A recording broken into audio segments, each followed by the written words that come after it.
You're listening to the Audacious Church podcast. This message was recorded live at our Chester campus.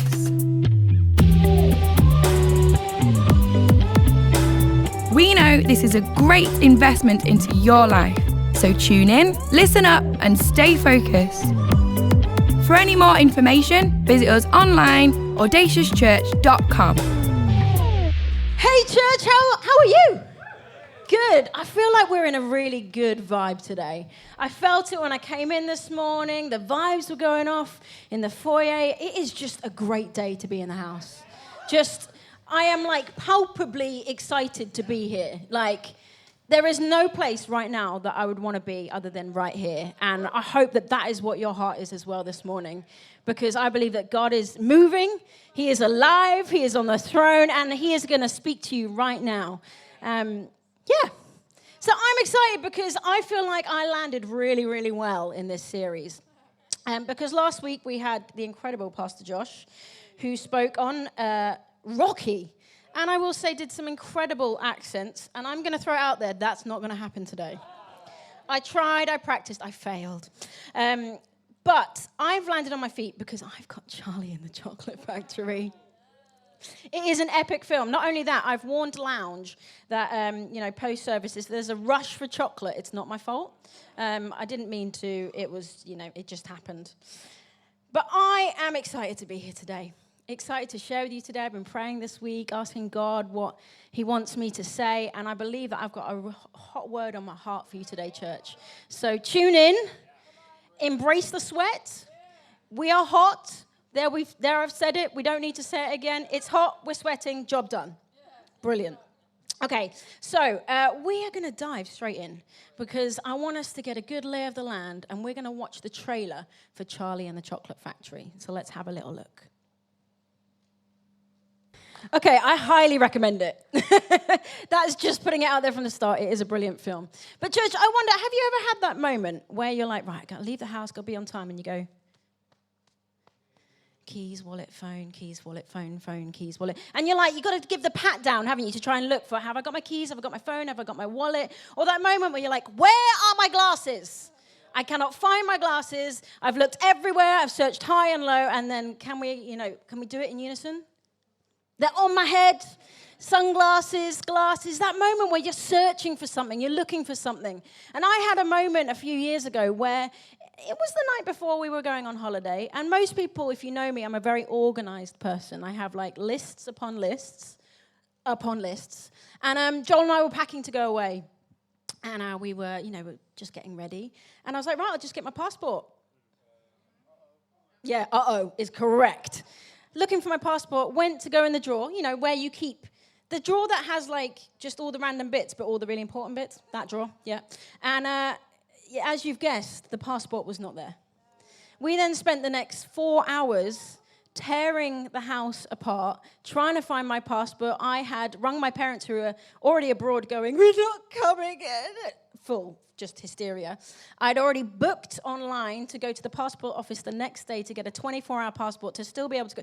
Anyway, we searched and we searched and we searched. We could not find the passport. I was literally, I'm not even going to lie, sat on the floor on the landing in our house crying, just sobbing, just to myself in the corner. Wow, this is actually true. And Joel just happened to go into the study and open up a book, a reading book. Out slides the passport. Out slides the passport. And now it makes complete sense. I'd been on mission away with that book and the passport was in the book. But we're searching for something, aren't we? Whether it's a passport, sunglasses, the keys, phone, wallet, we are always searching for something. And in our movie today, we have the fantastic Hollywood tagline, which says, a young boy wins a tour through the most magnificent chocolate factory in the world, led by the most unusual candy maker. So candy, chocolate, just FYI. And in our movie today, we have Charlie Bucket, who finds the elusive golden ticket. He finds it, and he enters into this incredible journey, which gives him a chance to go to the chocolate factory, alongside 4 other children who also find their golden tickets. But basically what we see in this movie, and it's super interesting, is that each character, we slowly learn more about them. We learn more about who they are. And the reality is that as we do in this, we see that they're all searching. They're all searching. You know, for Charlie, he was, it says in the clip, well, you're just happy to be here. Like, he's just happy to be there. He's searching for something that is greater than just the life of poverty that he's living in. Or for the other children, they are searching, wanting to be approved, get this approval from Willy Wonka. They just want this approval. And for Willy Wonka himself, well, he just wants to find who to give his empire to. And sneak peek, he also wants to find family. We are all searching. And I want to draw out 3 points for us today that are going to help us unpack this a little bit more. So we're going to dive straight in, and we're going to go to our first movie clip. Charlie gets the golden ticket. He wins the golden ticket. And it's by like fluke or by chance or by a miracle. In the snow, he finds however many dollars it is. And then he goes into the shop. It's like the last minute, not only that, but the previous ticket was a fake. It's like this is all meant to be. It's all set up that Charlie was meant to be going to the chocolate factory. And our first point that I want to say to you today, church, is that the ticket finds you. The ticket finds you. It's like the golden ticket came to Charlie. It's like it was meant to be. And so many of us can go through life searching for purpose, searching for love, searching for belonging, searching for that drive, searching for the journey we're meant to go on. But in Luke 19, verse 10, it says this: "For the Son of Man came to seek and save those who are lost." The Son of Man came to seek and save those who are lost. Do you know what? It's super clear. The Bible makes it so clear that Jesus came to seek us. We might be searching. We might be trying to find our next steps, our purpose, our drive. But when we go straight to the Word of God, it says that Jesus sought us out. He came to seek us. He came to seek you out, to show you your purpose, to show you your plan, to show you the love of God, to show you what God has in store for you. It's not a fluke or by chance. He seeks you out. He seeks you out. You know, it says in 1 John 4:19, we love because he first loved us. We love because he first loved us. He made the first step. He stepped out of heaven and said, I'm going to seek out the lost. He created a way for us to live in purpose. Jesus stepped out of heaven to give us that plan, that purpose. Today, church, know that you are sought out. You are sought after. He has a plan and a purpose for your life. A plan to give you everything that you could need and not harm you or destroy you because he loves you. He first sought you out. You know, it says often in the Psalms that, you know, we were lifted me out of the slimy pit, out of the mud and the mire. He set my feet on the rock. We need to realize in our reality today, church, that without Jesus, we have nothing. Without Jesus, we are in the mire, we are in the muck, we are in living in just life without purpose, which if you think about living without Jesus, I'm not going to lie, it's not a life at all. It's not a life at all.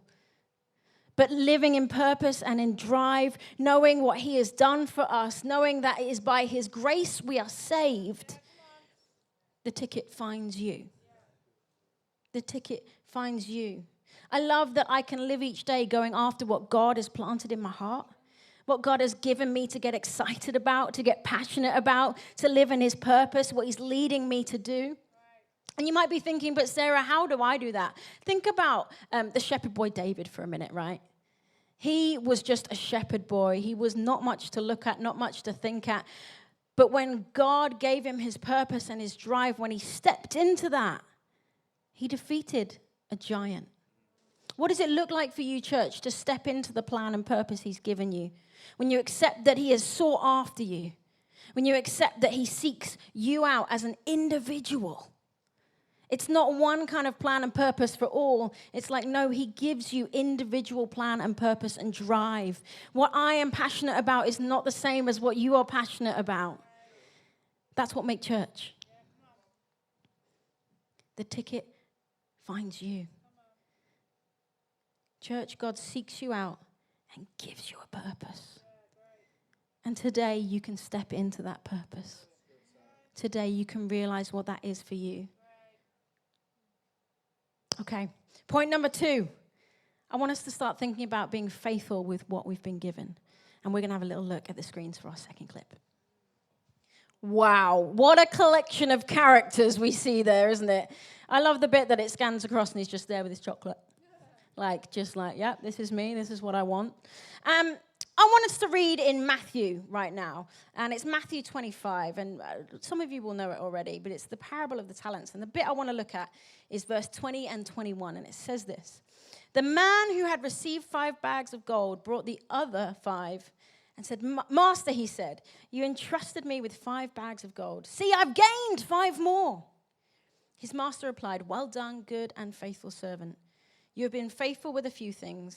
I'll put you in charge of many things. Come and share your master's happiness. Wow. We already know that God loves us so much. And if you don't know that today, let me tell you, he loves you so, so very much. So much he sent his son for you to die on the cross for you, to give you that plan and that purpose. But my question to you, church, is what are you going to do with that? What are you going to do with what God has given you? He's given you freedom. He's bought your freedom on the cross. He gives you plan and purpose. But what are you going to do with that? Faithfulness now opens the door to what's next. Faithfulness now opens the door to what's next. Be faithful with what you've been given. If we look at the parable of the sower, we can see in the verses I've just read, there was faithfulness, and therefore the amount doubled. You have a choice with what God has given you. We live in a world where it's really easy to be distracted, really easy to kind of get off center with what God has got for us, because we're told so many things. We're bombarded by our culture today that says, you know, this for fulfillment, that for satisfaction, this to find your purpose. And so many things try and kind of stray us off the path. But we know that today, church, God is the only way. Romans 12, we got to live in the world, but not of the world. We got to live in line with what God has for us. And I find that interesting for us because sometimes it can be hard, right? Let's be honest about that for a minute. It can be hard. But when you step into his plan and you step into his purpose, it changes everything. Let's look at our characters. Okay, Augustus Gloop. I mean, we already saw in the video, he really liked chocolate, right? I mean, more than just a little bit, so much so if you watch the movie, he like falls into this river of chocolate, and he just was all about greed. He was all about indulgence, getting what he could get, getting more, going after everything. Veruca Salt, the spirit of entitlement. Daddy, I want another pony. Like, she just wanted the next thing. I deserve, I need this. She's completely spoiled. Violet Beauregard, the spirit of performance. You know, we saw in the clip, go on, keep your eyes on the prize. Like, this is all that she knew. And Mike TV, just a spirit of complete arrogance. You know, because he just thought, I'm the best. I look down on you because I've got it all sorted. I know what I'm doing. But the interesting thing for our characters here, they all got a golden ticket, right? Yeah. They all got a chance.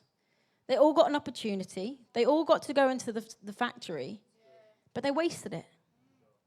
They wasted their opportunity because they let the spirit of greed, the spirit of entitlement, the spirit of all these different things take over. But when we look at Charlie, he made it to the end. Oh, FYI, he made it to the end. Spoiler alert, he makes it to the end. He remains faithful. He was humble. He didn't ask for more. He just accepted what he had. He didn't allow the inferiority of not being like the others to distract him. He remained grateful, and he absolutely embraced the opportunity. Church, what's God done in your life? What's he given you in your hand? Are you being faithful with it? We talk about God being a faithful God, that he's our provider, he gives us all that we need. But are you being faithful with what he's been given to you? Ask God to show you, to open your eyes to how he views the world and how you can use what he's given you. how you can be faithful, how you can step into that purpose. It takes you to do that. You and your relationship with God.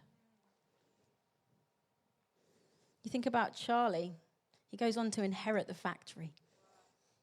Not only that, but Willy Wonka gets a family, the family he never had. And we're going to watch our third and final clip. Brilliant. Our third and final point today is there is a promised inheritance. We know who God is. We know his faithfulness. And we are heirs of Christ. Just like Charlie and Willy Wonka got their inheritance, we have a promised inheritance. Church, it's not like, it's kind of like, oh, well, you've done this wrong or that wrong. You don't get the inheritance. It's, no, I love you. You get the inheritance. Now, if we are children, then we are heirs, heirs of God and co-heirs with Christ. Look at the inheritance we've got. It's undeniable. We get to know the unconditional love of God. We get to have a relationship with the creator of the universe. Do you know what? When we step into that inheritance, it changes the way we talk, the way we walk, the way we live our life, the way we get up in the morning, the way we interact with others, the way we live our life. It changes everything when you truly step into that inheritance because it's promised. It can't be taken, can't be robbed. That is for you, church. But the beauty of that means we can be fearless with our faith. Fearless with our faith because it's promised, so it's not going to be taken. So step out in faith for miracles. Step out in faith for sharing Jesus with those that don't know him. Step out in faith for revival. To see this nation, to see this city, to see this region change for Jesus. We have a promised inheritance. There's no need to be fearful. We can do it because you got a plan. You got a purpose. God sought you out already. With this, it means there is no need to worry, no need to fear, because there is a promised inheritance. Today, church, what does it look like for you to step into that? Because Jesus sought you out. He went through absolutely everything on the cross and the resurrection for you to live in your plan and purpose. He did it for you.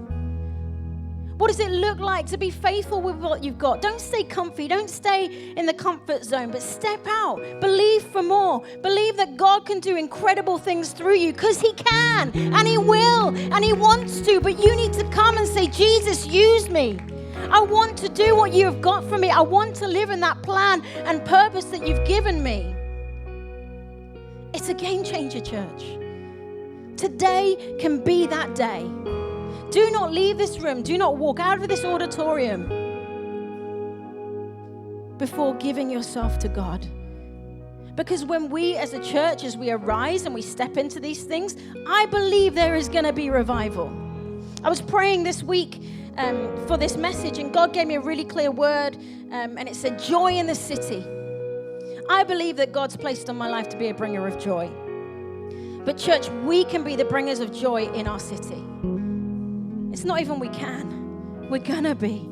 But it takes each and every one of us to realize this, accept it, and move in purpose and move together.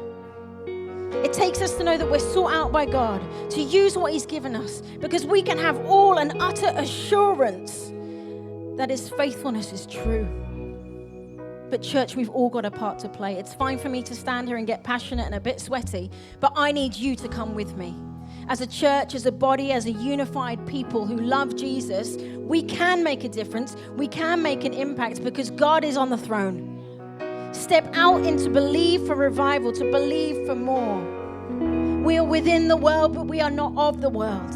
We make a stand. We cut the culture of this world with the love of Jesus as the knife, making a difference with the love of God. Thank you for listening to this Audacious podcast. For any more information, visit us online, audaciouschurch.com. We'd love for you to join us at one of our campuses, Manchester, Chester, or online, every Sunday, 10 a.m. and 12 p.m.